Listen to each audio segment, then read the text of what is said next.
ভাঙড়ে তৃণমূল কর্মী খুনের প্রতিবাদে তৃণমূলের মিছিল ভাঙড় কলেজ মোড় থেকে ঘটকপুকুর মোড় পর্যন্ত মিছিল। যে ছবি আপনারা দেখতে পাচ্ছেন সরাসরি, সেখানে আমাদের প্রতিনিধি হিন্দল দে রয়েছেন। হিন্দল, দেখা যাচ্ছে একেবারেই তুমি জানো যে ভাঙড়ের তৃণমূল নেতা রেজ্জাক খান খুন হয়েছেন এবং সেই ঘটনায় ইতিমধ্যে মোট 7 জনকে উত্তর কাশীপুর থানার পুলিশ গ্রেফতার করেছে। তুমি দেখতেই পাচ্ছ, ক্যামেরা পার্সন পার্থপ্রতিম রায়কে বলবো সেই ছবি দেখাতে। যে ছবিতে দেখা যাচ্ছে যে শওকত মোল্লার নেতৃত্বে কিন্তু তৃণমূল কংগ্রেসের নেতৃত্ব এবং তৃণমূল কর্মী সমর্থকেরা তারা কিন্তু রীতিমতো মিছিল করছেন এবং তাদের এই মিছিল হচ্ছে ধিক্কার মিছিল। আমরা সরাসরি কথা বলে নেবো শওকত মোল্লার সঙ্গে। শওকত দা, আজকে যে এই মিছিল, সেই মিছিলের থেকে মূলত আপনারা কি বার্তা? দেখুন, আমাদের একটাই দাবি যে গত কয়েকদিন আগে যেভাবে আইএসএফ আশ্রিত সমাজ বিরোধীরা, খুনিরা যেভাবে পরিকল্পিতভাবে আমাদের সহকর্মী রাজ্জাক খানকে যেভাবে খুন করেছে, ইতিমধ্যে 7 জন গ্রেপ্তার হয়েছে। একজন তৃণমূল কংগ্রেসের কর্মী মোফাজ্জেল, বাদবাকি সবই আইএসএফের কর্মী সমর্থক। আমরা চাই এই খুনিদের দৃষ্টান্তমূলক শাস্তি, কোনো রং কোনো ঢং না দেখে এখনো পর্যন্ত যে বা যারা পিছনে আছে তাদেরকে অবিলম্বে গ্রেপ্তার করতে হবে এবং দৃষ্টান্তমূলক শাস্তির ব্যবস্থা করতে হবে। দৃষ্টান্তমূলক শাস্তির ব্যবস্থা করতে হবে, সেই দাবি নিয়েই কিন্তু তৃণমূল কংগ্রেস পথে নেমেছে। যদিও তৃণমূল কংগ্রেসের এই ধিক্কার মিছিলকে কেন্দ্র করে রীতিমতো বিরোধীরা প্রশ্ন তুলছেন যে এই ঘটনায় যারা গ্রেফতার হচ্ছেন তাদের অধিকাংশই কিন্তু তৃণমূল কংগ্রেসের। স্বাভাবিকভাবে এই মিছিল নিয়ে রাজনৈতিকভাবে কিন্তু চাপানোতে শুরু হয়েছে। ধন্যবাদ হিন্দল। আগামী সপ্তাহে 21শে জুলাই, তার আগে মমতা বন্দ্যোপাধ্যায় পথে নামলেন, সঙ্গে ছিলেন অভিষেক বন্দ্যোপাধ্যায়। আমরা জানি শুক্রবার রাজ্যে আসছেন প্রধানমন্ত্রী নরেন্দ্র মোদী। তার আগে মমতা বন্দ্যোপাধ্যায়ের নেতৃত্বে মহা মিছিল, যেখানে তিনি অভিযোগ করছেন যে বাংলাদেশিদের, বাংলাভাষীদের একেবারে আক্রমণ করা হচ্ছে, হেনস্থা করা হচ্ছে।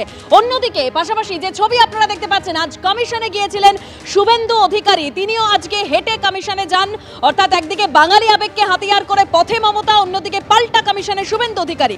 ভোটার তালিকা থেকে রোহিঙ্গাদের বাদ দেওয়ার দাবিতে কমিশনে দরবার।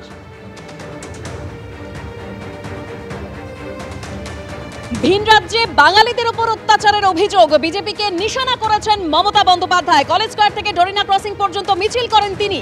বাংলা বললেই বাংলাদেশি রোহিঙ্গা, এই অত্যাচার সহ্য করা হবে না, আক্রমণ মুখ্যমন্ত্রীর।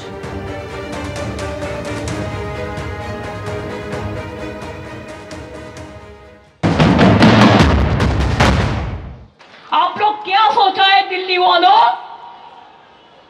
कि आप देश का जमींदार ही ले लिया, जिसको मर्जी आप रूप देता है, जिसको मर्जी जेल भेजता है, जिसको मर्जी आप बांग्ला भाषा कहने से बांग्लादेशी रोहिंगा बोल देता है।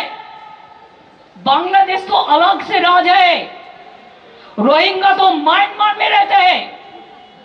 हमारा इधर में क्या है, जो वेस्ट बंगाल का नागरिक है उसका पास आईडी कार्ड है, उसका पास आधार कार्ड है, उसका पास पैन कार्ड है। 22 लोग को हमार बांग्लार मजदूर যারা গরিব, BJP is anti poor and anti কমনার। যে গরিব লোকগুলো কাজ করার জন্য এখান থেকে যায় তাদের অনেক কষ্ট করতে হয়। বাংলায় থাকলে তারা অনেক ভালো থাকতে পারে, তাদের দিয়ে কাজ করাবে, আর বাংলা ভাষায় কথা বললে তাকে জেলে নিয়ে চলে যাবে, ডিটেনশন ক্যাম্পে নিয়ে যাবে, হোল্ডিং এরিয়ায় নিয়ে যাবে। কেন? কোন অধিকারে? West Bengal is not in India.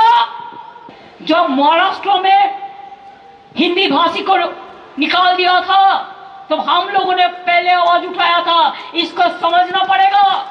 বাঙালিদের উপর আপনাদের এত রাগ কেন? কি করেছে বাঙালিরা আপনাদের?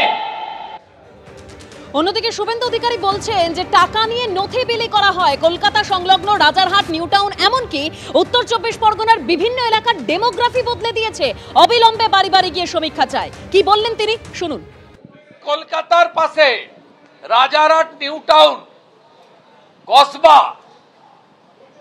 এখানকার ডেমোগ্রাফি যেভাবে পাল্টে দিয়েছেন, রোহিঙ্গাদের ঢুকিয়ে এই দেখুন পপুলেশন গ্রোথ কিভাবে বেড়েছে। নর্থ 24 পরগনা, মূলত বসিরহাট, স্বরূপনগর, হিঙ্গলগঞ্জ, বাদুড়িয়া, মিনাখা।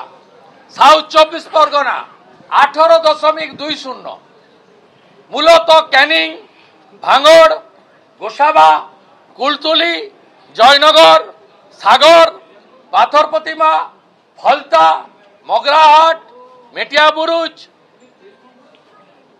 এই এলাকায় কিভাবে ডেমোগ্রাফি পাল্টে দিয়েছেন বলুন। পশ্চিমবঙ্গ বাঁচবে না, শেষ হয়ে যাবে। আমি বলি যদি বিহারের 30 লাখ মিডিয়ার রিপোর্ট সত্যি হয়, পশ্চিমবঙ্গে 90 লক্ষ হবে। অবিলম্বে বাড়ি বাড়ি তল্লাশি চাই। আপনার সরকার পশ্চিমবঙ্গে ডেমোগ্রাফি বদলে দিয়েছে। শুধু পশ্চিমবঙ্গে নয়, যত ভুয়া আধার কার্ড, এপিক কার্ড ধরা পড়েছে উড়িষ্যাতে, ছত্তিশগড়ে, দিল্লিতে, হরিয়ানাতে, সব জায়গায় দেখা গেছে পশ্চিমবঙ্গে জাল বার্থ সার্টিফিকেট, জাল আধার কার্ড, জাল এপিক কার্ড, সাপ্লাই লাইন এবং হাব হচ্ছে ওয়েস্ট বেঙ্গল। পপুলেশন গ্রোথ, জাতীয় গড় আর পশ্চিমবঙ্গের গড় দেখুন। জাতীয় গড়ের থেকে পশ্চিমবঙ্গের গ্রোথ লাস্ট সেন্সাস 2011 10% বাড়ানো, আর ভোটার তালিকা 16 থেকে 25। মেখলিগঞ্জ 2014 থেকে 24 মানে খালার আমলে 24.77% ইনক্রিজ। মাথাভাঙা 21.79, কোচবিহার উত্তর 19.59, কোচবিহার দক্ষিণ 19.47, শীতলকুচি 24.62, দিনহাটা 25.93। একইভাবে নাটাবাড়ি, তুফারগঞ্জ, কুমারগ্রামে 21.10, কালচিনিতে 23.32। দেখুন এই ভোটার লিস্টের গ্রোথ দেখুন। জাতীয় গ্রোথ 7%, 9টি বাংলাদেশ বর্ডার ডিস্ট্রিক্টে অ্যাভারেজ গ্রোথ 20 থেকে 30%।